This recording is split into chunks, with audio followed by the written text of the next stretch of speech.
Bienvenue dans Les Audacieuses, portraits de femmes entrepreneurs. Un podcast dédié à celles qui ont osé se lancer, bousculer les codes et tracer leur propre chemin.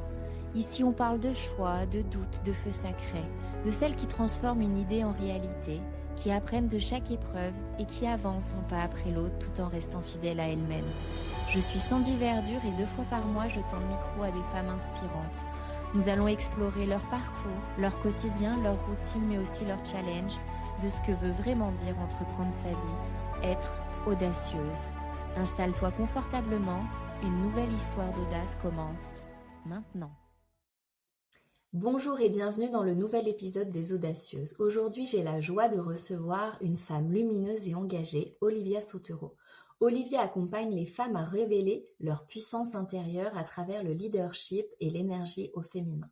Avec elle, nous parlerons de transformation, d'alignement et de ce chemin parfois vertigineux qu'est l'entrepreneuriat au féminin. Durant cet échange, elle va nous partager son parcours, ses prises de conscience, mais aussi des clés concrètes pour oser se reconnecter à soi et rayonner dans son leadership. Un épisode, vous verrez, inspirant, rempli de douceur et profond, qui va, je l'espère, vous donner un élan et l'envie d'écouter davantage votre intuition et de nourrir votre audace au quotidien.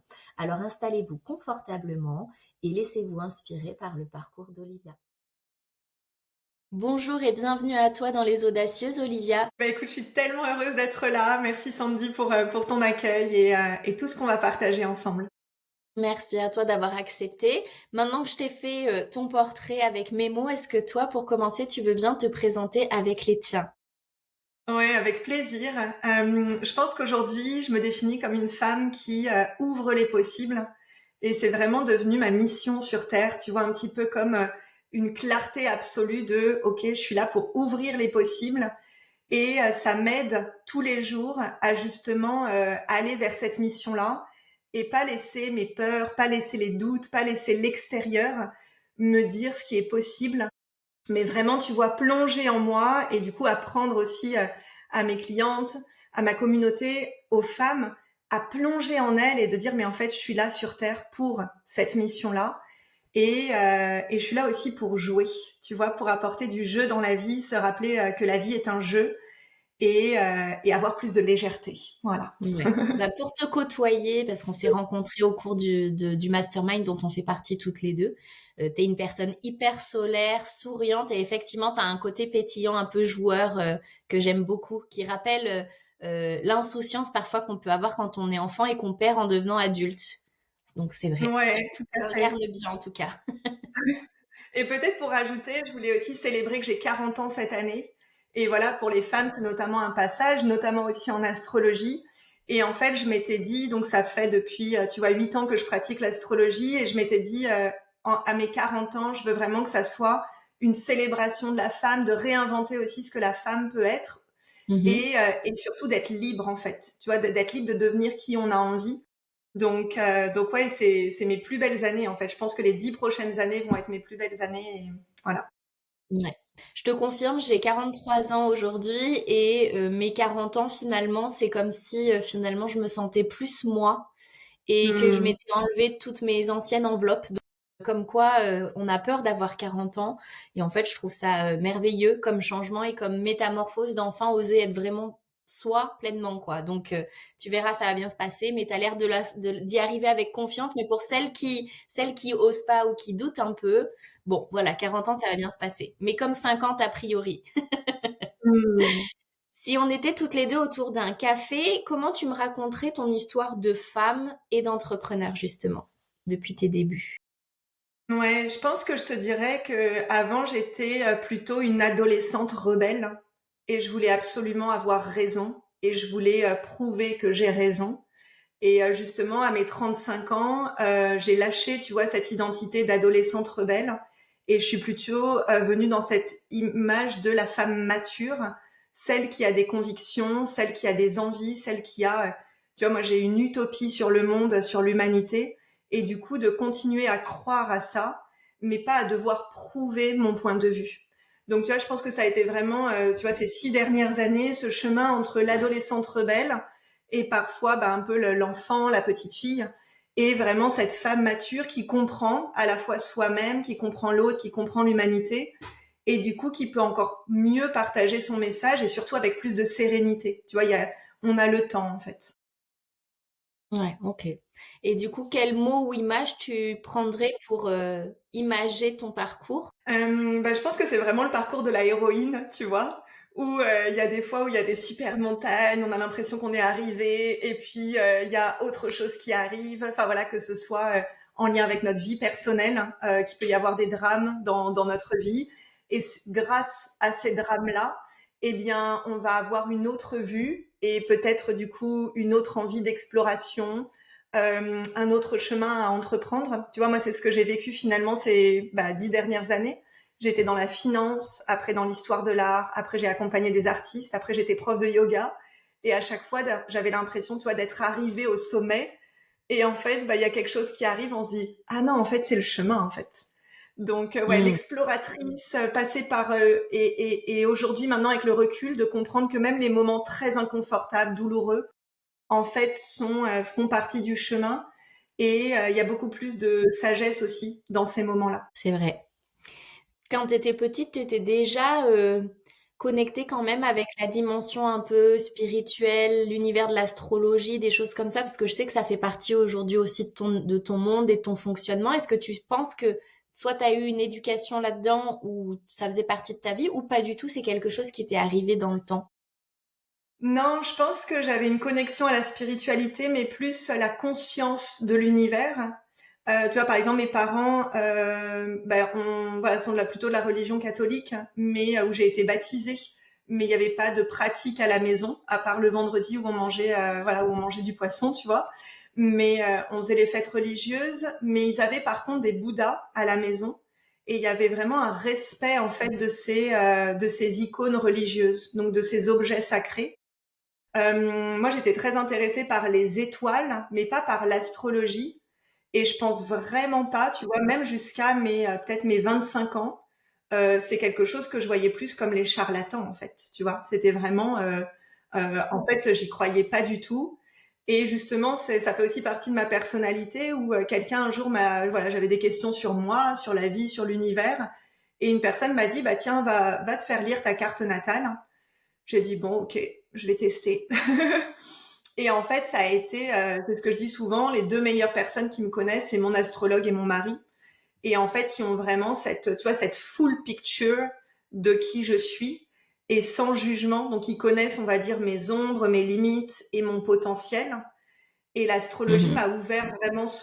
m'a ouvert tous les potentiels, en fait. M'a reconnecté à, en fait, qui est-ce que toi tu veux être, et en même temps de dire voilà tes forces, voilà les challenges, et du coup comment tu vas t'amuser avec ces outils en fait qu'on t'a donnés sur cette terre.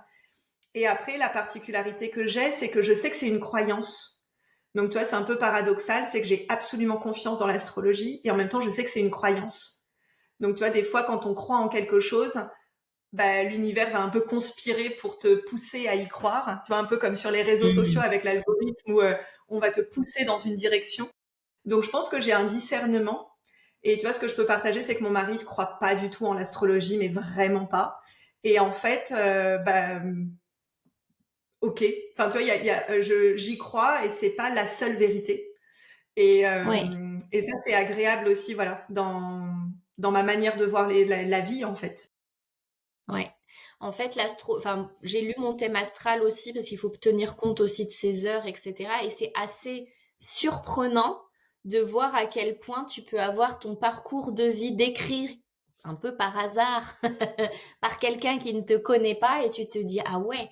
Et en fait, effectivement, je trouve ça très juste de se dire que ça peut être un outil supplémentaire, tout comme peut être la numérologie finalement, ou d'autres outils, mais pour dire ça me permet d'apprendre à me connaître, à prendre conscience de mes forces et de mes faiblesses ou de mes points à améliorer pour pouvoir combiner et avancer dans la vie et s'amuser quoi finalement. Donc je trouve ça bien parce que c'est vrai que tu as beaucoup de personnes effectivement dans différents milieux, mais comme dans beaucoup de milieux, tu as des personnes très extrêmes dans leur fonctionnement avec une vérité. Ce que j'apprécie chez toi, c'est ton ouverture d'esprit en fait et de te dire c'est le champ des possibles, il n'y a pas une vérité, il y en a plein. Mais le tout, c'est fais-toi confiance. Et du coup, comment ça t'est venu, cette bascule et cette envie de travailler dans le leadership au féminin? Parce que du coup, c'est une bascule encore que tu as faite. Oui, bah en fait, je pense que donc j'ai travaillé chez BNP Paribas, j'ai adoré voilà, j'ai adoré mes collègues, j'ai adoré aussi ce que je faisais, j'étais contrôleur de gestion, mais je manquais de sens dans ma vie. Mhm. C'est arrivé aussi à un moment donné où mon grand frère s'est suicidé, donc a décidé de quitter cette terre. Donc en fait, voilà, quand on vit des drames comme ça, bah en fait, on se pose vraiment des questions de bah, qu'est-ce que j'ai envie de vivre en fait. Et du coup, j'ai eu donc l'histoire de l'art qui est arrivée dans ma vie. Donc pour moi, ça m'a permis de me connecter plus à l'humain derrière les œuvres d'art. C'était très intense parce que c'était pendant 3 ans. Après, j'ai travaillé dans des résidences d'artistes, à accompagner les artistes. Et je pense que j'avais une sorte d'utopie, tu vois, de ce secteur-là. Et du coup, Mhm. quand on a des attentes, bah, on est déçu forcément. Et j'ai rencontré le yoga, la méditation à ce moment-là, qui m'a fait beaucoup de bien, notamment la respiration, de sentir qu'en fait, on est connecté. Et moi, je suis quelqu'un de très cartésienne aussi. Enfin, tu vois, j'ai un côté très, j'ai besoin de le voir pour le croire. Donc, ça peut être paradoxal avec l'astrologie. Mais en fait, j'ai ressenti dans mon corps, j'ai vécu des méditations où en fait, bah, j'ai voyagé dans le temps, tu vois, dans le passé, dans le futur, voyagé aussi dans cette temporalité. Et au bout d'un moment, en fait, tu peux que y croire. Et du coup, j'ai eu vraiment cet appel à transmettre ça, mais toujours de manière très. Tu vois, je suis quelqu'un de très ancré aussi dans cette réalité, donc c'est pas une fuite d'aller ailleurs. Et du coup, de tout simplement transmettre aux femmes de s'aimer. Je pense que ça a été ma première étape, notamment en tant qu'entrepreneur, c'est de passer de la prof de yoga plutôt corporelle, mais vraiment, en fait, grâce aux méditations, d'apprendre aux femmes à s'aimer telles qu'elles sont et à juste se reconnecter à une paix vraiment profonde intérieure parce que parfois on l'a jamais vécu dans notre vie. Tu vois, moi j'étais toujours très stressée, angoissée, avec des insomnies de folie et je pense que j'avais jamais ressenti avec la méditation. Il y a plein de méthodes de méditation parce que sûrement que ouais, tes auditrices ont déjà pratiqué, mais il existe la méditation dynamique, la méditation du yoga nidra. Enfin, il y a plein de méthodes de méditation qui permettent de se connecter à son essence, à sa paix intérieure. Et pour moi, ça a été waouh. En fait, on peut être en paix. En fait, on peut vraiment être en paix. Et après, donc c'est là où j'ai fondé notamment La Vie Shanti, qui était plutôt mon entreprise, ben voilà, spirituelle de paix intérieure. Assez rapidement, je suis passée à mon entreprise L'Alchimie Sacrée. Et là, c'était Mhm. plutôt, ok, une fois que tu es en paix, eh bien, parfois on se fait un peu chier en fait. Tu Mais vois, on ne sait plus quels sont nos challenges. c'est ça, tu vois, bah, c'est vraiment ce que j'ai vécu, tu vois, 2018-2019. Il peut y avoir la guerre, il peut y avoir des incendies. Enfin, tu vois, je me rappelle de moments dans le monde où tu dis, oui, tout va bien. Enfin, tu vois, un peu comme tu peux voir dans les extrêmes. Hein. T'inquiète, l'univers le veut. Bah non, en fait, j'ai putain de mal et ça me fait mal de voir l'humanité comme ça. Donc là, à ce moment-là, j'ai plutôt accompagné mes clientes à se connecter à leurs émotions. Tu vois, la colère, la tristesse, la honte, le dégoût, et vraiment revenir dans leur humanité, en fait. Ouais, ok. Et c'est là qu'après est arrivé le leadership. Moi, je savais pas ce que c'était que le leadership avant 2020.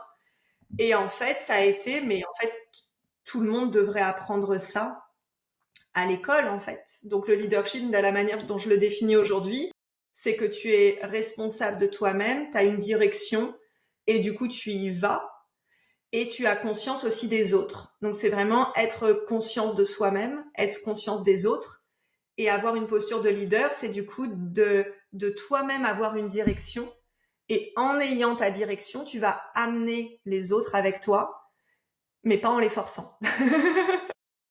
Tu es là pour inspirer, mais pas pour proclamer ta vérité, quoi. Le but, c'est de Ouais, t'inspirer c'est par ça. exemple, et du coup, tu fédères. C'est ça, si je reprends un peu ton image?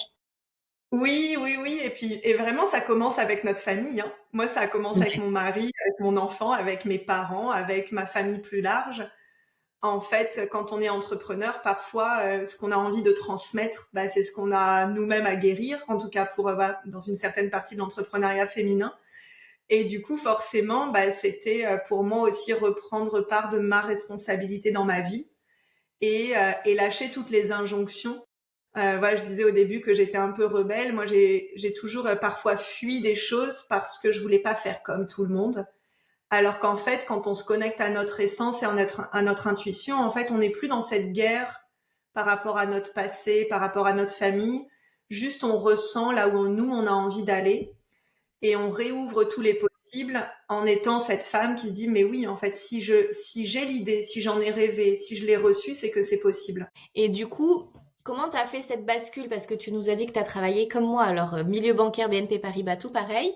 À quel moment tu as eu la bascule de te dire que tu te lançais à ton compte? C'est une rencontre, c'est ton chemin et t'as dit, bah, de toute façon, j'ai pas d'autre choix parce que tu nous as parlé du yoga, là maintenant tu as ta société, mais tu aurais pu le faire en tant que salarié dans un, tu vois? Enfin, Hmm. qu'est-ce qui à un moment t'a donné le déclic de dire qu'il fallait que tu te mettes à ton compte? Tu te rappelles de ça ou pas? Oui, oui, oui. Bah, en fait, j'ai souvent oublié que j'avais eu une première entreprise qui a complètement foiré, tu vois. Donc c'est intéressant parce que des fois, en fait, tu vois, aujourd'hui dans les discussions d'entrepreneurs, c'est comme si on allait culpabiliser que ça allait pas marcher.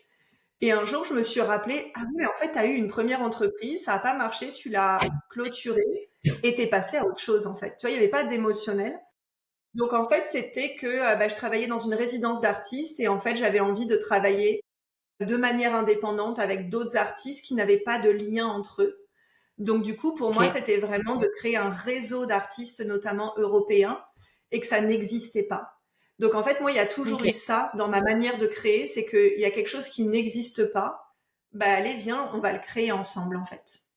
Et Et t'as jamais eu peur? je pense que j'ai une sécurité. En fait, je pense que je suis à la fois, j'ai une sécurité intérieure. Alors oui, je pense que évidemment qu'il y a eu des peurs, mais en fait, j'ai tellement confiance dans l'humanité. Et ça, c'est une méditation notamment, tu vois, que je transmets à mes clientes. En fait, t'as tellement confiance que si un jour tu te retrouves toute seule dans la rue, évidemment qu'il y a quelqu'un qui va t'aider, en fait. Donc, tu vois, il y a pas ce côté, ah tiens, et si j'y arrive pas? Ben, en fait, si j'y arrive pas, ben, je reprendrai un travail. Et tu vois, même en 2020, quand je me suis encore plus lancée avec plus d'engagement, notamment financier, dans cette entreprise d'aujourd'hui, bah pareil, je me rappelle, tu vois, juillet 2020, je me suis dit, bon, au pire, si ça marche pas, en fait, je reviens salarié. Enfin, tu vois, il y a pas de, c'est pour ça que je dis qu'il y a une différence entre l'adolescente rebelle qui va tout faire pour prouver que ça marche et la femme mature qui va juste dire, bah, en fait, au moins, j'aurais essayé. Et du coup, il n'y a pas, tu vois, je dois prouver à mes anciens collègues que ça marche, je dois prouver à ma famille.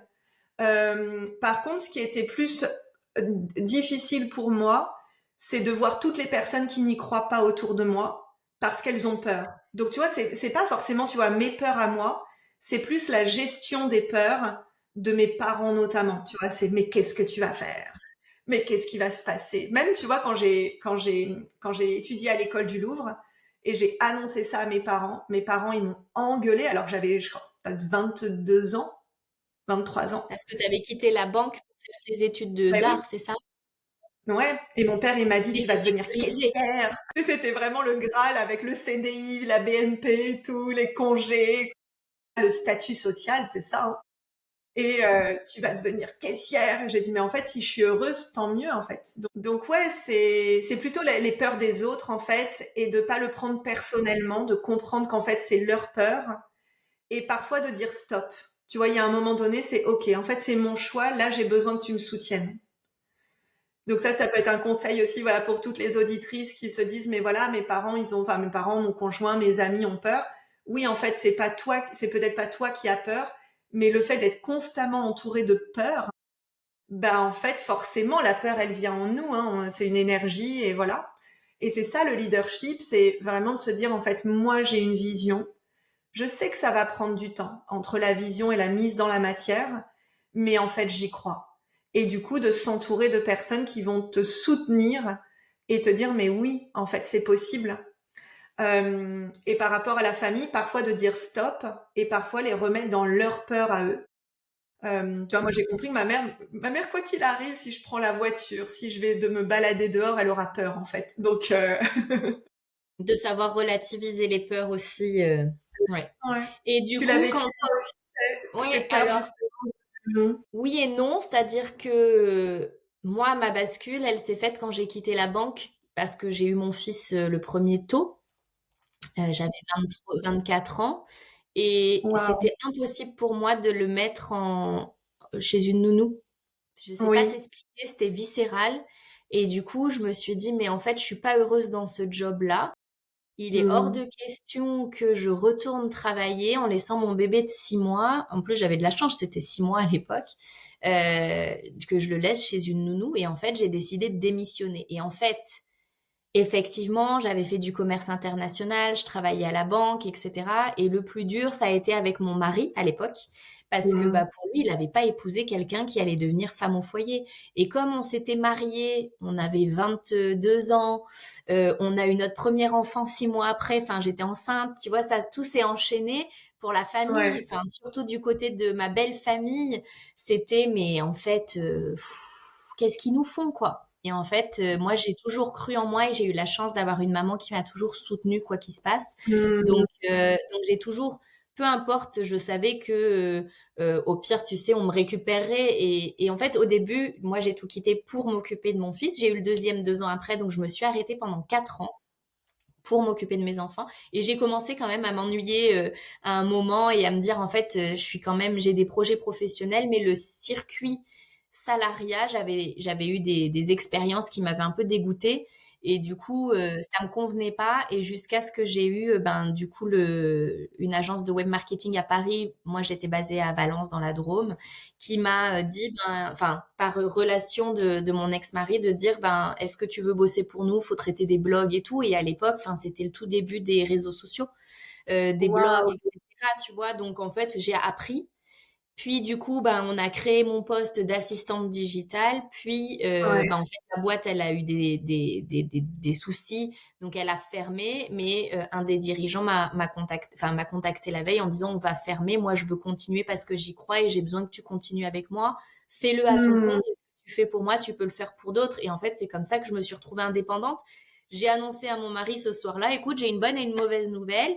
La bonne, enfin la mauvaise, c'est que je vais être licenciée demain. La bonne, je crée ma boîte et mon premier client, c'est mon patron et ça va bien se passer. Et en fait, j'adorais tellement ce que je faisais, la liberté de travailler de chez moi, de gérer quand même mes enfants à côté, que en fait, j'ai pas douté, tu vois. Ouais. Et du coup, ça s'est fait très naturellement et je lui ai pas laissé le choix. Bon, voilà. Du coup, j'ai, ça s'est fait et j'ai tout de suite eu mes clients et j'ai tout de suite travaillé à temps plein et voilà. Et aujourd'hui, c'est ce que c'est. Mais c'est vrai que c'est le plus dur, ça a été de quitter la banque parce que je voulais m'occuper de mes enfants et que c'était impossible pour moi de les laisser gérer par quelqu'un d'autre. C'est le côté sicilien, tu sais, qui est revenu. Oui, puis de faire confiance à ton intuition, en fait, de dire, mais en fait, c'est ça que je veux pour mes enfants et de pas questionner l'intuition, de vraiment se faire confiance et que c'est une guidance intérieure, en fait.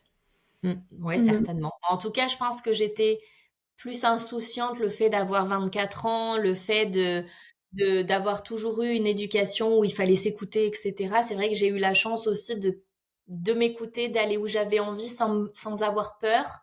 Et puis, en fait, d'imposer mes choix, quoi. Enfin, après, c'est vrai que je suis un peu comme toi, tête brûlée, je pense. Donc, du Pas coup, du tout. non, pas du tout. Du coup, voilà, t'imposes tes choix. Et pour revenir à toi, comment t'as fait la bascule après pour passer dans la création de ta société du leadership? Enfin, aujourd'hui, leader d'élite, qu'est-ce qui t'a donné l'envie d'aller là? Et est-ce que t'as été soutenue à ce moment-là, par contre? Parce que du coup, on parle de plusieurs années après. Comment ça s'est fait, cette histoire? Ouais, en fait, ça s'est fait de manière très, très organique.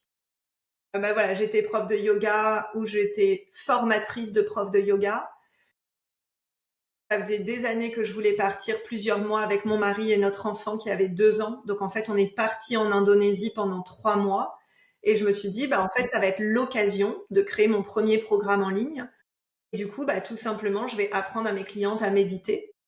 Et puis après, ça s'est développé et puis ça s'est très bien développé, en 2020 et après 2021. Donc moi, j'étais vraiment spécialisée sur le féminin sacré. Comment est-ce qu'on se connecte à son intuition? Comment est-ce qu'on canalise? Comment est-ce qu'on médite, enfin voilà, comment est-ce qu'on prend soin de soi, comment est-ce qu'on partage sa vérité, voilà.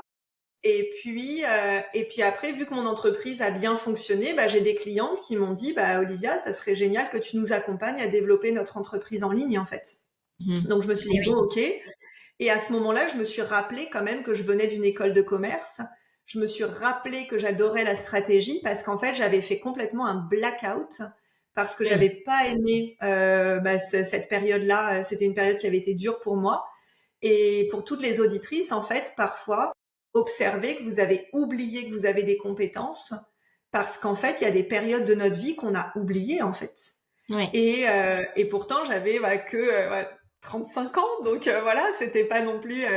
Et en fait, ça a été une évidence. Et du coup, après, j'ai commencé mais toujours avec un côté un peu jeu. Tu vois, par exemple, pour apprendre à mes clientes à être présentes en ligne, mon programme s'appelait Influenceuse audacieuse. Tu vois, c'est tu joues à être l'influenceuse. Moi, j'étais jamais sur les réseaux avant. Enfin, avant 2019, il y avait 0 photo de moi. Donc en fait, j'ai jamais eu de naturel à être présente sur les réseaux. Même moi, j'y allais pas tant que ça en fait. Mais à un moment donné, c'est comprendre que pour notre mission, on va devoir apprendre quelque chose. Et par rapport au soutien, je pense qu'assez rapidement, ça a été OK pour moi de payer pour avoir du soutien. En fait, tu vois, mon mari, il est pas entrepreneur, il était pompier. Il aime pas l'entrepreneuriat, il aime pas l'argent, il aime pas les millions. Enfin, vraiment, c'est pas. Alors, il peut être un soutien, on va dire un ancrage, mais pas un soutien stratégique ou un soutien de vision. Il va plutôt être là pour dire et confiance. Donc, bon, c'est déjà exceptionnel. Hein. Oui, c'est Mais clair. Et non, je suis là, je t'attends, je suis là, je te regarde et en fait, il te tire pas vers le bas. Il est là et en fait, ouais, il te tire vers le haut quand même de par sa présence, quoi. Mm. ouais. Mais tu vois, un exemple que j'aime bien rappeler, en 2019, je me suis offert un programme à 147 euros. Et 4 semaines d'accompagnement pour être visible justement en ligne. Et en fait, mon mari m'a dit, mais c'est trop cher, tu devrais pas. Et moi, j'ai mis 1 semaine à réfléchir. Ok, est-ce que je devrais? J'ai dit non, allez, vas-y. Et je me suis mis à fond dans cet accompagnement-là. Et après, je m'en suis pris un autre, et après un autre, et maintenant, j'adore être accompagnée. Parce que je trouve, en fait, pourquoi j'adore être accompagnée? Parce que je trouve que c'est aussi valoriser ce que l'autre femme, souvent je me fais accompagner par des femmes, a vécu comme expérience. Donc je vois pas en fait mon investissement juste pour moi ce que je vais en retenir, mais c'est qu'en fait j'ai vraiment, tu vois, depuis 2020, dès que j'investis quelque chose, je me dis un jour ce sera moi en fait. Donc tu Mm. vois ça, notamment La ces 5 dernières sororité, années, voilà, la sororité et le fait de dire on s'élève les unes avec les autres, quoi. complètement, vraiment. Du coup, aujourd'hui, tu vois, donc mon entreprise s'appelle Leader d'élite. Et en effet, je suis arrivée, tu vois, par rapport à ces 5 dernières années, en fait, je vois toute l'importance du leadership que j'ai eu, notamment depuis 2020, parce qu'il y a vraiment eu un engagement en 2020, et de vraiment voir les choses à long terme. Tu vois, on parlait des challenges, l'automne 2020 a été très dur. Je crois que j'ai pleuré quasiment tous les jours, parce que, en fait, je récoltais un peu, tu vois, c'est comme si j'avais planté des mauvaises herbes sans le savoir. Et du coup, l'automne 2020, fallait que je prenne le temps d'enlever toutes les mauvaises herbes que j'avais mises. Et du coup, de revenir dans des croyances et dans des décisions saines qui sont alignées avec moi. Et après, au fur et à mesure, du coup, voilà, ça se développe de manière alignée. Mais à un moment donné, ouais. Et tu vois, si on parle de vente, tu vois, des fois, on peut vendre de manière qui sont pas alignées, à essayer de faire des super tarifs. Tiens, je vais te faire. Mais du coup, après, la relation client est biaisée, en fait. Mm. Et ça, quand on prend conscience de ça, on se dit, ah bah oui, en fait, c'est parce que j'ai vendu comme ça, c'est pas la faute du client, c'est parce que j'ai vendu comme ça qu'aujourd'hui, la relation est pas saine ou pas simple. Et du coup, voilà, c'est l'automne 2020, j'ai enlevé toutes les mauvaises herbes. Mais tu vois, il y avait quelque chose de très patient aussi. Moi, je suis très impatiente. Et il y a, ok, je fais confiance en fait. Ouais. Moi, je crois que c'est un peu comme toi. Je suis très impatiente et de savoir dire, ok, le plan existe, le plan est là. Ouais, Lâche prise, ça va bien se passer. c'est ça, ouais. À quel Les, moment? les, Oui. Vas-y, finis, non, pardon. les Américains, ils disent souvent, tu vois, stick to the plan. Donc, colle-toi au plan. Et en fait, ouais, ça me plaît. Et du coup, aujourd'hui, donc, tu accompagnes des femmes pour leur leadership, etc. Est-ce que tu as une cliente ou un exemple de quand tu as fait un événement, etc. À quel moment tu t'es dit, OK, je suis fière de moi et je suis allée là où j'avais envie d'être. Est-ce que tu te rappelles d'un moment qui a été important pour toi? Bah oui, il y en a plein en fait. Souvent mes clientes, parfois elles viennent pour une chose et en fait elles viennent vivre autre chose. Donc c'est ça que j'adore aussi. Moi, mes clientes, c'est quand elles arrivent à pleinement s'aimer telles qu'elles sont. Et tu vois, il y a un peu ce relâchement de la pression en fait. Il y a ce relâchement de la pression qu'elles peuvent se mettre, que peut-être la société leur a mis, que leur famille, que les générations passées. Et il y a juste ce moment, en fait, je peux juste savourer quoi. Donc il y a ça, et puis aussi des clientes récemment, parce que je travaille notamment sur la vente en ligne. Et ben en fait, il y a ce côté, ah ça y est, en fait, tout ce que tu nous partages là depuis des mois, ben en fait ça y est, ça prend forme. Et il y a vraiment cette confiance que elles ont eue dès le départ en elles, de dire c'est possible pour moi, et je vais être accompagnée, je vais me laisser guider. Et à un moment donné, c'est wow mon Dieu, Olivia, ça marche. Ça y est, Et en fait, ça demande beaucoup d'ancrage en fait. Tu vois, ça demande beaucoup d'ancrage de croire à quelque chose qui n'est pas encore là. Et parfois d'être celle, le pilier, tu vois, qui va dire mais si, vas-y, continue d'y croire. En fait, c'est normal ce que tu vis. Et voilà, donc mes clients viennent souvent vivre un soulagement, tu vois, et aussi une compréhension d'être entre femmes qui se soutiennent. On travaille beaucoup, voilà, sur la sororité, sur le fait d'être vue, d'être célébrée, d'être reconnue entre femmes leaders. Et ça, c'est tellement beau à voir, ouais. Moi aussi, j'aime bien le fait d'accompagner que des femmes, de voir la sororité, le soutien, le plaisir de se retrouver, etc. Je trouve que c'est assez fabuleux. C'est une énergie particulière.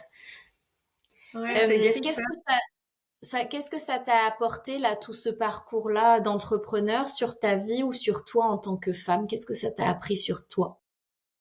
Ben, je pense que vraiment, je pourrais pas être la même aujourd'hui sans avoir monté cette entreprise. Enfin, en fait, je suis devenue aujourd'hui celle que je suis grâce à l'entrepreneuriat. Parce qu'en fait, tu peux pas te mentir. Tu es obligé de récolter bah, justement les graines que tu plantes. Donc en fait, tu peux pas dire tiens, je vais planter des tomates et après avoir des concombres. C'est bah non, en fait, si tu veux tel résultat plus tard, bah tu es obligé de voilà d'aligner ça à ce que tu veux plus tard. Moi, ça m'a demandé vraiment de savoir quelle vie j'ai envie d'avoir en fait. Est-ce que j'ai envie d'avoir une vie où je me réveille et je suis stressée le matin? Ou est-ce que je veux avoir ou est-ce que je veux avoir une vie où bah, mon petit garçon fait l'école à la maison, mon petit garçon se réveille à son rythme et puis après voilà va vivre sa journée, j'ai un moment de qualité avec lui. En fait, ça m'a demandé vraiment d'être encore plus leader et de vraiment me dire mais oui, tout est possible. Donc ça m'a demandé de prendre encore plus de responsabilités, de pas dire tiens, c'est la faute du marché, c'est la faute de l'inflation, c'est la faute Oui. de la France, c'est la faute du gouvernement. En fait, non, tout est possible en fait. Donc c'est vertigineux. Tout à l'heure, tu as dit que c'était un moment vertigineux, mais oui, quand on se rend compte que tout est possible, ça peut être vertigineux parce qu'en fait, ça nous remet à nous-mêmes en fait. Et, Mm, mm. euh, et je pense qu'aujourd'hui, une de mes plus grandes forces, c'est de pas avoir peur de perdre tout ce que j'ai construit. Mais même, tu vois, dans mes relations amicales, familiales, même avec mon enfant, en fait, je sais que le meilleur est à venir et du coup, j'ai pas peur de perdre. Tu vois, je m'accroche pas en fait à ce que j'ai construit. Et je pense que c'est ça qui m'apporte une liberté aussi, c'est du coup toujours me dire, bah, est-ce que j'ai vraiment envie de faire ce que je fais en fait. Ouais. Oui, de te poser la question de est-ce que je suis toujours au bon endroit ou est-ce que j'ai envie d'autre chose et te laisser le choix de changer d'avis aussi, quoi, de rectifier. Oui, Mais c'est vrai, ça, oui, c'est vraiment de s'écouter et de voir si on est toujours aligné, puisque les choix qu'on a fait il y a 5 ans sont pas forcément les mêmes qu'on fait 5 ans après, 10 ans après, dans 15 ans, en fait. Apprendre d'être dans le moment présent et de s'écouter, savoir si on est toujours aligné. C'est bien, c'est joliment dit. Et quel conseil tu donnerais à une femme qui sent qu'elle a envie d'entreprendre, mais qui ose pas ou qui doute encore? ben moi j'ai vraiment cette phrase dans ma tête, one life only, tu vois. En fait, on n'a qu'une vie et pour moi, ça serait déjà de pas faire semblant de pas avoir de peur. Tu vois, le but c'est pas de se cramer, Mais le but, c'est de se dire, ah ok, j'ai des peurs. Ah ok, bon bah parle-moi. Enfin, tu vois, de parler à sa peur, de dire en fait, t'as peur de quoi? Et vraiment d'aller au bout de la peur. De manière générale, la peur qu'on a en tant qu'être humain, c'est de mourir. Donc ça peut être de mourir Mhm. aux yeux de quelqu'un, ça peut être de mourir aux yeux de soi-même. Parfois, c'est drivé par l'ego aussi, parce qu'on oublie que ah ben, on est là pour apprendre. Donc en fait, j'irai avec beaucoup de douceur, connecter avec la peur et de dire, mais en fait, j'ai vraiment peur de quoi? Par exemple, moi, une de mes peurs, c'est la déception de mon mari. J'ai peur qu'un jour, mon mari me regarde avec des yeux méchants en me disant, mais je te l'avais dit. Alors il m'a jamais rien dit de méchant. Tu vois, c'est irréaliste en fait, mais c'est tout simplement un mécanisme de survie. Donc ouais, mon conseil, ça serait vraiment d'aimer ses peurs et de jouer avec elles. Et moi, c'est comme ça maintenant que j'agis, tu vois, depuis 2018-2019, j'ai une peur. Bon, bah, je vais m'amuser à la dépasser, en fait. Et après, voilà, d'avoir des plans B. Enfin, pas de... Attention. En fait, des fois, ça fait du bien de pas avoir de plan B. À un moment donné, ça fait du bien de juste se dire, je vais y arriver, point. Mais qu'est-ce que j'entends par plan B? C'est, OK, si un jour je suis à la rue, est-ce que tu seras là pour moi? Et je me rappelle, moi, j'ai appelé quelques personnes, tu vois, en 2012, quand j'ai rencontré mon mari et que j'allais déménager au bout de 2 mois chez lui. J'ai appelé mon meilleur pote, j'ai fait, bon, imaginons que ça se passe mal. Est-ce que je pourrais dormir sur ton canapé? Et juste d'avoir, tu Eh vois, oui, ce côté, en fait, sécure. sécurité. Mm. Voilà, donc ouais, parler à ses peurs. Ouais, apprendre à les reconnaître, à pas faire comme si elles n'existaient pas, c'est le meilleur moyen d'avoir de l'angoisse et de les avoir qui reviennent encore plus fortes et de les accueillir, de les comprendre et comme tu dis, bah finalement d'essayer de les dépasser tout simplement ou de combiner avec quoi. C'est vrai. Moi, c'est souvent la peur de manquer qui m'arrive Mm, parce que ben mon histoire a fait que et c'est vrai que je sais que il faut que je me mette dans une sécurité financière et environnement, il faut que je me sente en sécurité chez moi. À partir du moment où je sais que ça commence à titiller, bah c'est vrai que je vais prendre le temps de dire, OK, là c'est comme ça. Comme tu dis, est-ce que j'ai un plan B? Est-ce que je peux compter sur mon compagnon, ma mère, mes proches, etc. Et au final, de se dire, bah, au final, vas-y, fais confiance parce qu'il y a un plan. Si c'est ton chemin, ça se passera bien. Et au pire du pire, dans le scénario du pire, du pire, du pire, il y a quand même des solutions, quoi. J'avais bien aimé aussi faire l'exercice de au pire du pire du pire, et au pire, et au pire, et au pire, et au final, tu te rends compte que, bah, en fait, c'est pas, ça n'arrivera pas. Enfin, tu te montes la tête, comme tu dis, avec des modes survie ou les peurs qui grossissent, mais quand tu fais vraiment l'exercice jusqu'au bout, tu te rends compte que au pire du pire, ça n'arrivera pas. Enfin, c'est pas possible. Ou il y a encore des solutions, en tout cas.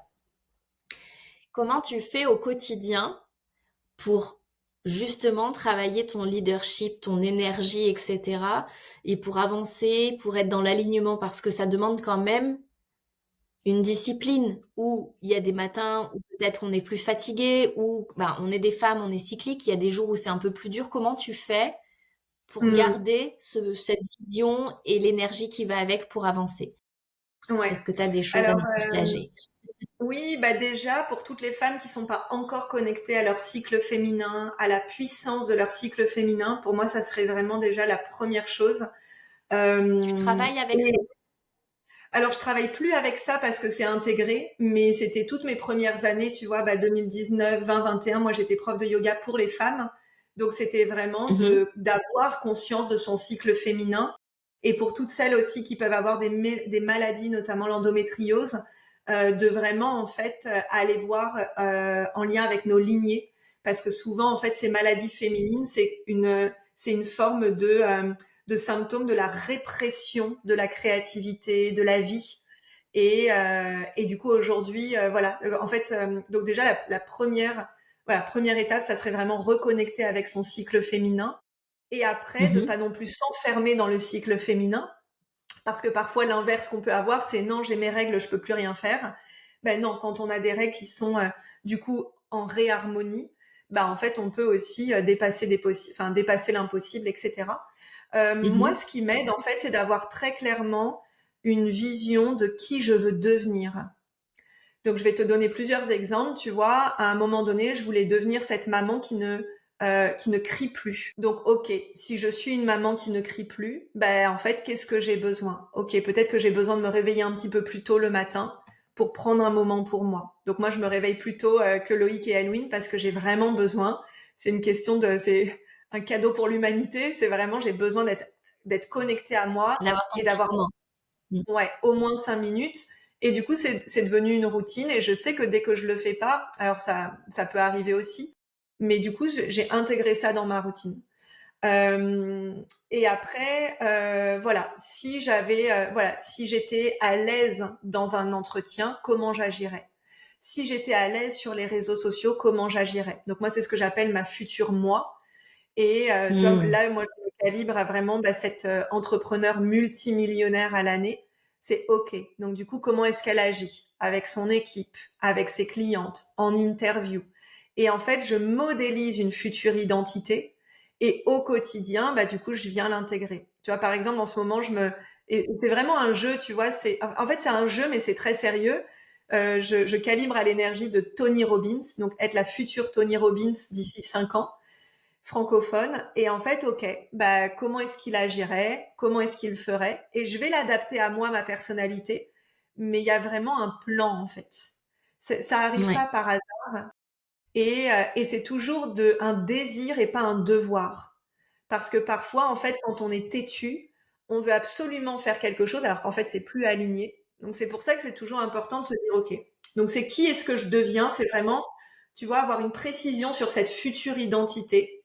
Comment est-ce qu'elle se réveillerait? Comment est-ce qu'elle mangerait? Comment est-ce qu'elle parlerait à sa famille, ses amis? Et bah, du coup, l'incarner dès aujourd'hui. Tu vois, de Ouais. ne pas Je fais pareil. attendre. Et voilà, tu fais pareil, ouais. Ouais.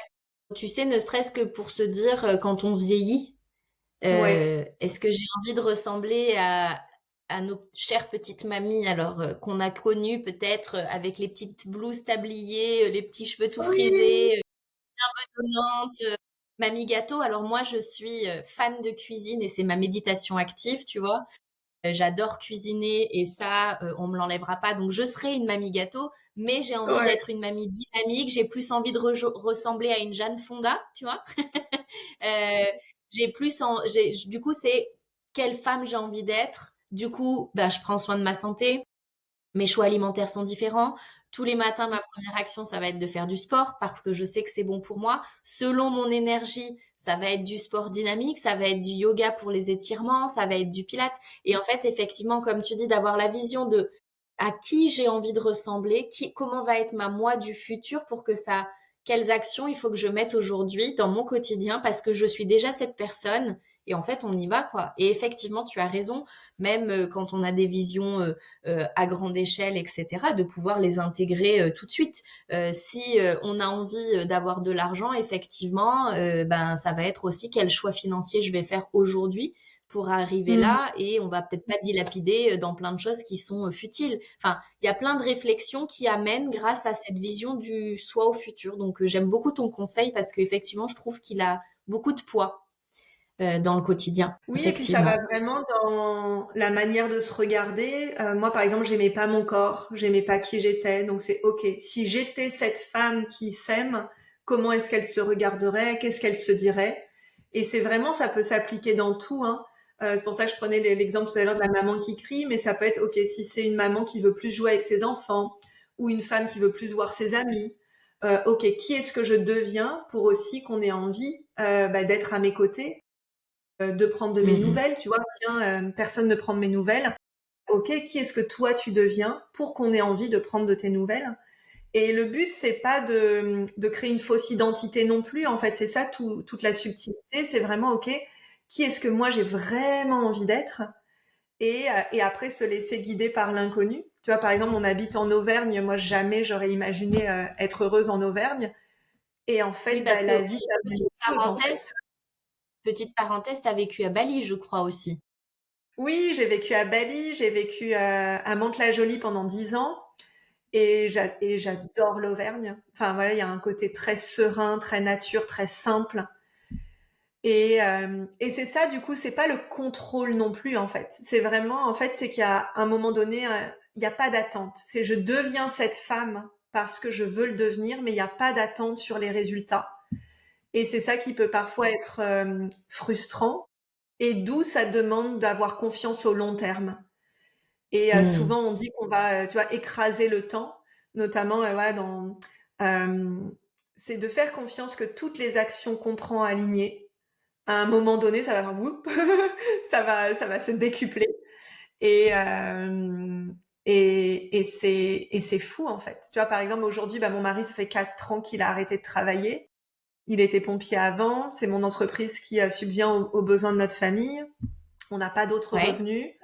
J'ai mon fils qui est en école à la maison. On habite là. On a une trésorerie personnelle et professionnelle qui était à zéro il y a 1 an et il y a 2 ans.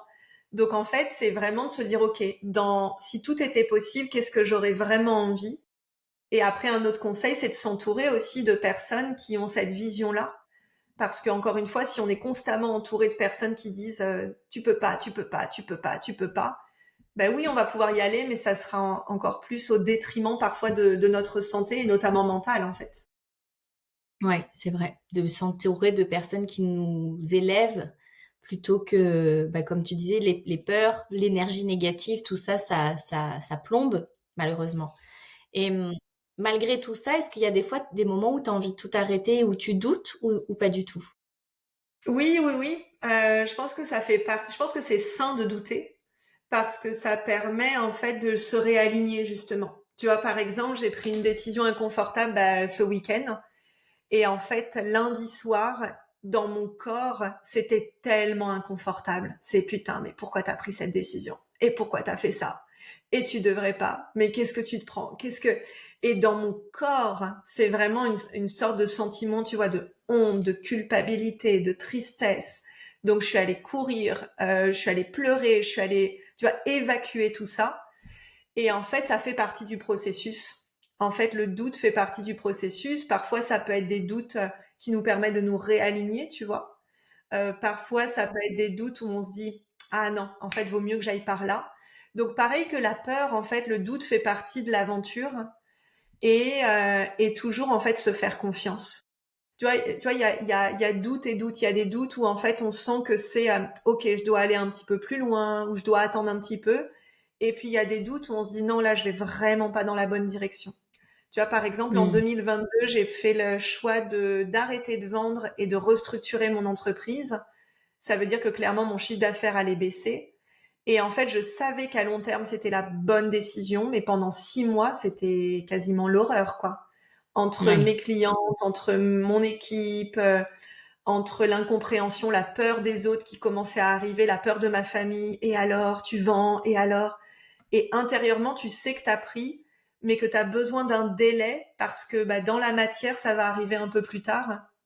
Et c'est ça aussi qui fait que il y a beaucoup d'entreprises qui peuvent fermer, voilà, au bout de 2 ans, au bout de 3 ans, ou qui peuvent aussi avoir des chefs d'entreprise en burn-out, parce qu'en fait, on oublie de s'écouter et de s'entourer de personnes qui vont nous accompagner à nous faire confiance, en fait. C'est hyper courageux, en fait, de créer une entreprise et de s'entourer de personnes. Ça aussi, on le dit souvent, hein, mais n'écoutez pas les conseils de personnes qui n'ont jamais créé d'entreprise. Ou C'est n'écoutez vrai. pas les conseils de quelqu'un qui n'est pas là où vous allez. Moi, par exemple, ma famille, c'est tellement important pour moi. Si des fois j'ai des conseils de personnes qui peuvent avoir une très belle entreprise, mais dans leur famille, c'est le bordel, ils sont pas heureux, ils sont seuls, ils sont en burn-out, en fait, je vais pas les écouter. Peut-être qu'ils sont très bons entrepreneurs, mais en fait, ils sont pas forcément alignés à la vie que moi j'ai envie. Ouais, tu as Et raison. donc, ouais, entourez-vous. Ouais. Mais c'est bien aussi que tu parles des doutes et de dire que ça fait partie du process et même toi qui es hyper avancé maintenant et qui a du recul, de dire, ben oui, j'ai été dans le doute, je l'ai pas bien vécu dans mon corps, j'ai pleuré, etc. pour dire que ça fait aussi partie de la réalité parce qu'on a tendance à, bah, avec les réseaux sociaux, hein, de toujours voir une image un peu idéale, idéalisée, etc. Alors que c'est pas la réalité, tu vois. C'est rassurant de se dire ça arrive à tout le monde et c'est pas parce que ça nous arrive que ça veut dire que tout est foutu et qu'en fait il faut tout remettre en cause. Juste d'apprendre à Non, ouais. s'écouter, à se faire confiance et à accueillir finalement, je dirais, c'est un peu le maître mot entre la peur et le doute, accueillir ce qui se passe, quoi. Et en Oui, et parlant de... c'est Pardon, vas-y, je t'en prie. non, c'est vraiment de comprendre que c'est être humain, c'est humain de douter. Mais tu vois, par exemple, la décision que j'ai prise ce week-end, bah, dimanche soir, j'ai dit ok, je prends la décision et je n'en parle plus. Parce que parfois, en fait, on peut prendre une décision et après, on va en reparler, on va appeler tout le monde. Alors, tu en penses quoi? Et ceci et cela. Donc, plutôt que de dire ok, c'est bon, next, eh bien, on va rester dans une émotion et puis après l'émotion, ça va durer, durer, durer, durer. Et, euh, et voilà, donc parfois, et C'est à c'est pour ça que c'est l'entretien. important. C'est à l'entretien, Oui, en fait, ce doute et cette mauvaise énergie quelque part. oui, et c'est pour ça que pour les femmes, pour moi, c'est tellement important d'avoir conscience de nos émotions et que parfois ça ne devienne pas des excuses non plus.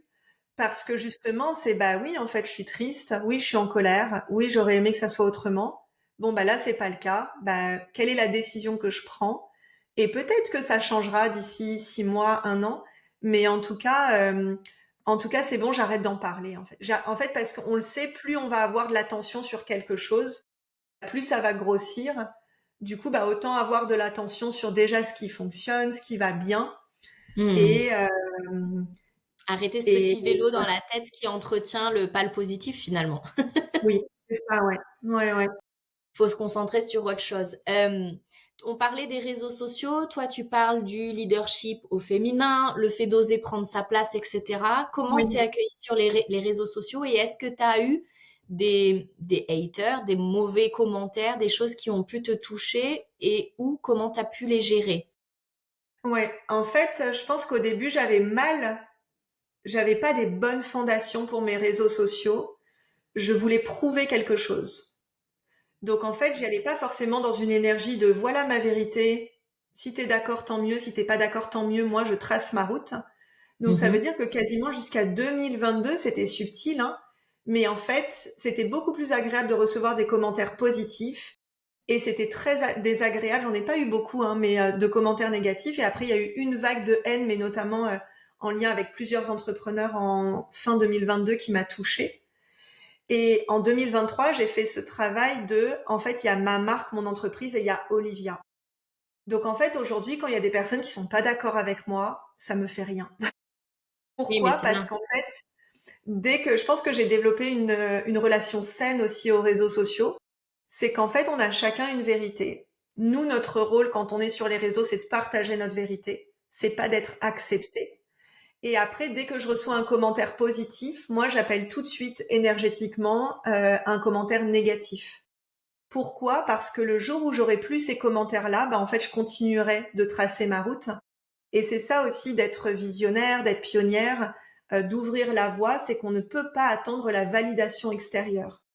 Donc pour moi, les réseaux m'ont appris à ne pas attendre la validation extérieure, de comprendre justement l'enjeu d'être sur les réseaux et de comprendre que c'est une marque. Tu vois, en fait, à un moment donné, on va dans ce qu'on peut appeler le personal branding.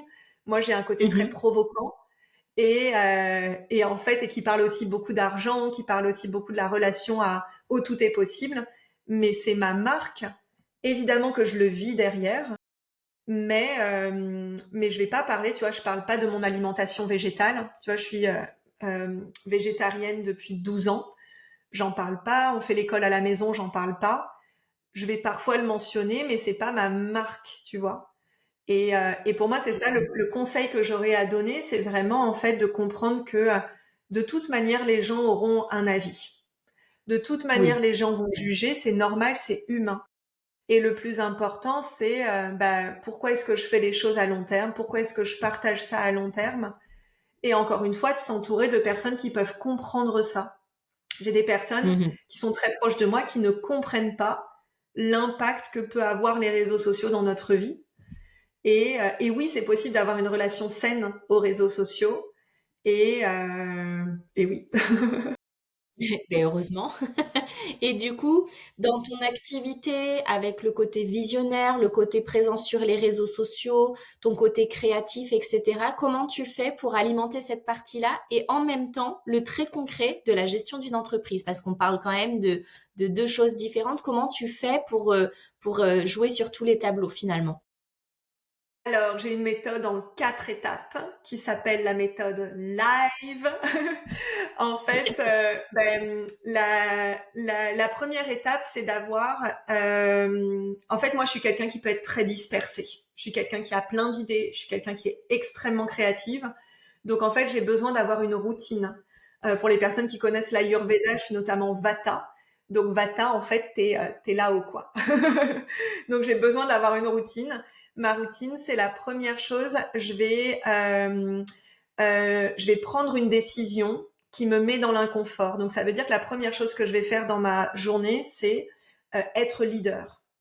Parce que si je suis leader, je sais que je vais être alignée à mon message que je vais partager. Après, ce que je vais faire, donc ça veut dire que je vais prendre une décision pour moi et mon entreprise de leader. La deuxième étape, c'est que je vais nourrir ma communauté. Pourquoi? Parce que je prends soin de ceux qui sont déjà là.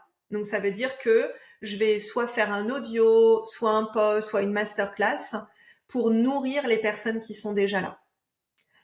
Après, je vais vendre, évidemment, parce qu'en fait, on peut avoir une entreprise et parfois oublier qu'on vend. Ça peut être étonnant de dire ça, mais parfois on peut tellement se cacher dans plein de choses qu'en fait, on va oublier de vendre. Donc c'est au moins, je vais vendre au moins une fois, que ce soit en story, en newsletter, voilà. Et la troisième étape, c'est vraiment d'expanser sa visibilité. Donc je vais être visible au moins une fois dans la communauté de quelqu'un. Et c'est pas être visible et m'incruster dans la communauté de quelqu'un. C'est vraiment justement où est-ce que j'ai envie d'être visible et comment je vais... parce que ça me permet de toucher d'autres clients. Donc ça, c'est vraiment notamment ma présence sur les réseaux. C'est donc être leader, inspirer, vendre et l'expansion dans ma communauté. Donc, et ça m'aide en fait. Ce que je peux recommander à toutes, c'est voilà, vous voyez, par exemple, moi, une de mes faiblesses, c'est de partir dans tous les sens. C'est aussi une de mes richesses, mais du coup, ok, en 1 heure, faut que j'ai fait ça. Donc, tu vois, ce matin, j'ai fait mon post. Aujourd'hui, je suis dans ce podcast. J'ai pris ma décision de leader en lien avec un partenariat. Et du coup, vendre, je l'ai pas fait directement, mais je vais le faire dans la journée. Voilà. Ouais. Oui, donc du coup, tu te structures ta journée pour que tout soit alimenté et que ça te donne un cadre. Ça te canalise un petit peu. Et puis notamment la création de contenu, de vraiment comprendre que en fait à un moment donné, le post qui est créé vaut tellement plus que celui qui sera créé dans 2 mois, quoi. Donc en fait, il faut Oui. lâcher la perfection, faut lâcher, faut y aller. Et après, moi, ce qui m'aide pour ma création de contenu, c'est toujours me connecter à ma marque et aux besoins de ma cliente. Donc, tu vois, ce matin, j'ai fait un post sur si ma cliente voulait vendre une offre à 5 000, 10 000 ou 50 000 euros d'ici la fin de l'année. Et très de manière pratico-pratique, je lui donne les étapes. Donc, ça veut dire que je vais vraiment sur quelque chose de précis qui va lui être utile. Moi, je parle beaucoup de comment est-ce qu'on apporte de la valeur. Et c'est comme ça que nos clients ont envie de rentrer dans notre univers. Et pour moi, c'est vraiment l'intentionnalité, en fait. Tu vois, dans la présence en ligne, je suis quasiment en ligne tous les jours. Parfois, c'est pas le cas, mais en fait, il y a vraiment une intentionnalité. Et c'est pas un devoir, tu vois, c'est pas une injonction. C'est qu'en fait, je comprends que d'être présente, c'est comme de construire une image, en fait, de construire une marque. Et quand on a des doutes, par exemple, ça peut être intéressant de voir quel doute j'ai. Est-ce que je doute dans mon offre? Est-ce que je doute de moi? Est-ce que je doute de mes clientes? Est-ce que je doute de mes tarifs? Et de pas faire semblant qu'il y a du doute, mais vraiment y aller et de se dire, ok, bon, doute. De quoi tu doutes là? Quel est Ouais, ton besoin? c'est Et ça. du coup, tu parles d'être présente quand même au quotidien. Tu nous as partagé du fait que ton fils est scolarisé à la maison, que ton compagnon, lui, par contre, il est pas du tout ni entrepreneur, ni, j'imagine, dans la vente en ligne et les réseaux sociaux. Comment tu fais pour garder ton équilibre et comment tu arrives à jongler avec tout ça? Parce que du coup, c'est un peu Ouais, des univers, qui se mélangent. Comment tu gères l'équilibre? Est-ce que tu en as un déjà? En fait, je pense que le fait d'arrêter de vouloir avoir un équilibre m'a aidée et de voir qu'il y a plusieurs périodes dans ma vie. il y a des moments, tu vois, 2020, quand j'ai lancé mon entreprise, bah, c'était à fond dans mon entreprise et ma priorité, c'était Loïc, Elwin et ma famille. Toutes les décisions que je prends dans mon entreprise sont toujours avec un filtre de quel va être l'impact sur Loïc et Elwin. Et je vais toujours les intégrer. Donc la chance qu'on a de l'école à la maison, c'est que je peux, par exemple, aujourd'hui on est jeudi quand on enregistre cet épisode, mais par exemple, je peux ne pas travailler cet après-midi si j'ai pas de rendez-vous et passer du temps avec mon enfant. Donc en fait, pour moi, c'est une question qui est très personnelle. Parfois, je vois des femmes se bloquer dans leur envie d'entreprendre parce que elles doivent être présentes pour leur famille. Et du coup, moi, il y a eu des certaines périodes où mon mari était plus présent pour mon enfant, ou sinon mes parents étaient plus présents. Et du coup, je me voyais plus de qu'est-ce que mon enfant a besoin, pas de qu'est-ce que moi j'ai besoin pour ne pas culpabiliser, mais plutôt d'assumer que j'adore mon entreprise. Et ce qui m'a aidé, c'est d'avoir 2 téléphones, notamment quand Elwin était petit. Donc il y avait un rose fuchsia et un rose pâle. Et le rose pâle, c'était le téléphone personnel. Donc mon enfant pouvait aussi voir, bah non, là maman, t'es sur le rose fuchsia, tu travailles en fait. Donc du coup, ça m'a aidé aussi à cloisonner dans un premier temps quand je savais pas le faire. Et aujourd'hui, en fait, bah, c'est vraiment plus de présence. Et tu vois, par exemple, le mois d'août, j'étais beaucoup en déplacement professionnel. Bah, quasiment le mois de septembre, pas du tout, avec des moments où on est parti en week-end. Donc, tu vois, je vais plutôt voir mon équilibre, mon harmonie sur une année. Hmm. Tu vois, sur Oui, de une pas année. forcément faire comme tout le monde, quoi. C'est plus en fonction de vous et de vos disponibilités, de tes projets pro et de ta famille, en fait. Tu t'adaptes vraiment Ouais. à créer quelque chose qui vous ressemble finalement. Oui, et toujours s'assurer que tout le monde, que les besoins de chacun sont complétés. Tu vois, je demande souvent, c'est plutôt mon rôle, bah, qu'est-ce que tu as envie cette fin d'année? Est-ce que tu as envie de voyager, enfin, est-ce que tu as envie d'aller voir un de tes grands-parents? Est-ce que tu as envie de voyager? Qu'est-ce qui est important pour toi? Pour pas présumer de ce qui est important pour l'autre. Tu vois, par exemple, mon mari s'est formé à l'apnée cette année. Bah, du coup, ce soir, il va prendre un cours d'apnée. Bah, c'était pas prévu. Bah, notre organisation le permet parce qu'on a une certaine flexibilité. Et le but, c'est que tout le monde dans la famille puisse vivre ce qu'il a envie. Donc, tu vois, c'est aussi, enfin, tu vois, c'est un peu donnant-donnant. Et puis, parfois, ça va être plus, bah, Olivia, elle est moins là. Maman, elle est moins là. Et puis, parfois, ça va être Loïc qui va être moins là. Mais en tout cas, il y a tu vois, c'est plus fluide, en tout cas. Et le principal, c'est Hmm. d'avoir des moments régulièrement pour se dire, bah tiens, là, t'as été un peu trop absente. Ou par exemple, Elwin, tu vois, nous a dit, j'aimerais bien avoir des moments tous les trois, parce que c'est vrai que cet été, c'était soit avec moi, soit avec son papa. Et du coup, en septembre, on a fait des moments vraiment que tous les trois. Donc pour moi, c'est aussi vraiment d'être à l'écoute de soi, d'être à l'écoute des autres. Mais pour toutes les femmes aussi, de vraiment s'autoriser à réinventer aussi le couple, mais pas dans une énergie de guerrière à dire tiens, je veux prouver, mais plus dans bon, ok, qu'est-ce que toi t'as envie? Et parfois il y a des moments aussi, enfin quand je pense à mon papa il avait pas envie de s'occuper de nous en fait. Il était tellement passionné par son travail et c'était pas son truc de s'occuper de nous. Par contre maintenant j'ai des relations super avec mon papa. Donc tu vois c'est vraiment aussi d'étendre le temps en fait, tu vois. Hmm. Et ouais. Et c'est OK. Ouais. C'est quoi pour toi être audacieuse? Ça, c'est cette petite voix à l'intérieur qui dit putain, tu vas pas faire ça. Tu vois, c'est le côté oh mon Dieu, oh non, ah non, t'es pas capable. Enfin, tu sais, c'est vraiment une discussion intérieure et il y a une autre voix à l'intérieur qui dit mais si, allez, vas-y. Donc pour moi, c'est ce courage pur en fait. Tu vois, le mot courage est relié à notre cœur. C'est cette confiance en nous, c'est cette confiance dans la vie. Et il y a un côté un peu, je vais m'amuser avec la vie, tu vois, dans l'audace. Il y a un côté, ah, je vais faire quelque chose que j'ai jamais fait. Et ça, je peux le conseiller, voilà, à toutes tes auditrices, en fait, de s'amuser. Tiens, aujourd'hui, j'ai jamais mangé, je sais pas, de la glace avec de la moutarde. Bah, tiens, viens, on va essayer. Juste pour ouvrir et Pourquoi pas? s'amuser. Ouais. Et après, voilà, on parle d'alimentation, mais ça peut être après plein de choses. Mais c'est vraiment, en fait, de comprendre que la vie est un jeu. Et je le vois comme des petites bulles, tu vois, qu'on ouvre, voilà. C'est joliment dit. Est-ce que tu as une femme connue ou inconnue que tu admires particulièrement et qui te sert de modèle, par exemple? Taylor Swift. Elle est pas mal, elle est Taylor badass. Swift, ouais, ah là là, c'est fou. En fait, j'ai beaucoup de respect pour elle, pour ce qu'elle a créé, justement, toutes les vagues qu'elle a eues. Enfin, à un moment donné, le Twitter le plus tweeté au monde, c'était Taylor Swift est une menteuse. Et vous vous rendez compte, en fait, enfin ouais, pour moi, c'est Taylor Swift, mais ça peut être aussi Katy Perry. Katy Perry, cette année, est montée dans l'espace dans une fusée. Elle a reçu des messages de mort. Et en fait, je me dis, mais ces femmes-là, elles ouvrent les possibles.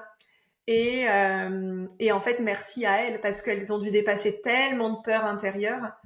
Et après, toutes les femmes aussi, enfin, tu vois, toi, toutes les femmes qu'on peut rencontrer dans le mastermind, en fait, toutes les femmes au quotidien, il y a des hommes évidemment qui m'inspirent, mais en fait, je suis facilement inspirée par l'autre parce que je trouve que toutes, on dépasse des choses. Donc oui, là, je prends l'exemple de Taylor Swift, mais ça peut être une maman qui va justement décider d'être entrepreneur et qui va être la première entrepreneur de sa famille, ou peut-être qui va être la deuxième, mais qui va le faire à sa manière. Mais ça m'inspire tellement et à chaque fois, j'ai de l'émotion qui monte parce que en fait, c'est vraiment notre pure humanité de voir nos peurs et de se dire, bon, allez, j'y vais.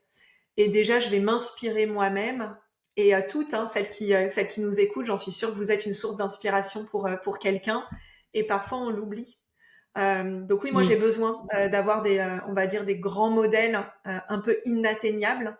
Mais après, même, tu vois, la personne qui travaille, c'est ce que je disais à mon mari ce matin, qui travaille au Vival à côté de chez nous, leur inspire tellement parce dès qu'on rentre dans leur magasin, ils sont heureux, ils sont complices, ils rigolent ensemble. Et je me dis, waouh, c'est tellement beau, en fait. Donc, voilà. Mm. Merci. Du coup, aujourd'hui, est-ce que tu peux nous parler un petit peu de ton accompagnement et de en quoi ça consiste? Comment tu accompagnes les femmes aujourd'hui avec ton programme Leader d'élite? Oui, avec plaisir. En fait, je pense que Leader d'élite est plutôt un lieu où on vient vivre en tant que femme leader. Donc, il y a plusieurs accompagnements en fonction de si on a envie plutôt de développer son leadership ou si on a plutôt envie de développer aussi son business, sa stratégie et notamment être leader de mouvement. Donc, être vraiment cette leader d'opinion, cette leader d'influence. Et ce sont des accompagnements, en fait, souvent qui vont mêler la connexion au corps, la danse, la méditation, tu vois, de vraiment se reconnecter à soi. Et en même temps, quelque chose de très stratégique, mais dans la stratégie qui va être une co-création entre moi, mon expérience aussi de ces 6 dernières années et de mon amour de la stratégie. Et en même temps, toujours remettre la femme dans, en fait, c'est toi qui crée ton impossible, c'est toi qui crée ton entreprise, donc qu'est-ce que toi tu ressens? Donc voilà. Et après, pour moi, je le vois vraiment comme une communauté. Donc, c'est vraiment des femmes qui œuvrent pour le monde, qui ont envie de changer le monde, qui ont envie aussi de le faire entre femmes. Donc, c'est vraiment une expérience à vivre. Et après, j'ai soit des accompagnements courts, soit des accompagnements à l'année. J'ai aussi des rencontres en présentiel. Et voilà. Ouais, c'est varié. On mettra tous les liens en description du Oui, podcast avec avec. plaisir. On arrive sur les dernières questions. Est-ce que tu aurais un livre ou une ressource que tu pourrais nous recommander parce que c'est quelque chose que tu aimes bien, qui t'inspire et que tu as envie de partager? Oui, je pense que c'est un livre qui a changé ma vie et que mon mari m'a regardé avec des yeux bizarres il y a 5 ans. Donc ça s'appelle, donc là il est en anglais, mais je le dirai en français. Donc c'est The Secret of the Millionaire's Mind, les secrets d'un esprit de millionnaire. Et en fait, un peu comme l'astrologie, ces livres-là, avant je me disais non, mais ça marche pas, ou c'est bidon, etc. Et en fait, je l'ai lu en 2020 et j'ai appliqué progressivement les conseils. Et on a célébré justement notre premier million dans notre entreprise l'année dernière. Et là, on va vers le deuxième très, très prochainement. Et en fait, pourquoi j'aime ce livre? Parce que pour mon mari, c'était... donc à un moment donné, dans ce livre, pour ancrer quelque chose, on doit se taper la tête en disant « j'ai l'esprit du millionnaire ». Et j'étais arrivée dans ma cuisine et j'ai fait ça à mon mari en disant j'ai l'esprit du millionnaire. Et pour mon mari, les millionnaires, c'est la pourriture. C'est vraiment des gens qui sont Et pas oui. bien. Il y a vraiment c'était son avis et c'est encore quelque chose qu'on peut entendre. Les riches sont les mauvais, les pauvres sont les bons. Donc moi, ça m'a aidé en fait à juste comprendre aussi d'où viennent ces croyances qu'on peut avoir sur l'argent, la richesse, et toujours se dire, bah en fait, qu'est-ce que moi j'ai envie pour moi. Et voilà, donc The Secret of the Millionaire's Mind. Top. Et est-ce que tu as une citation ou un mantra que tu te répètes dans tes journées ou quand tu as des moments où tu as besoin de revisualiser quelque chose? Oui, j'en ai deux. Il y en a une, mais c'est ma citation, c'est vraiment que je suis une putain de nana. Donc moi, je dis jamais de gros mots. Mais en fait, depuis 2022, j'ai vraiment ce mantra de me regarder et puis aussi de le partager à mes clientes. C'est en fait, je suis maman, j'ai accouché, pour toutes les mamans qui ont accouché une fois, plus d'une fois, pour toutes les femmes qui ont vécu voilà des choses intenses. En fait, si on a vécu ça, l'entrepreneuriat à côté, on peut le dépasser aussi. Donc c'est vraiment se redonner du courage.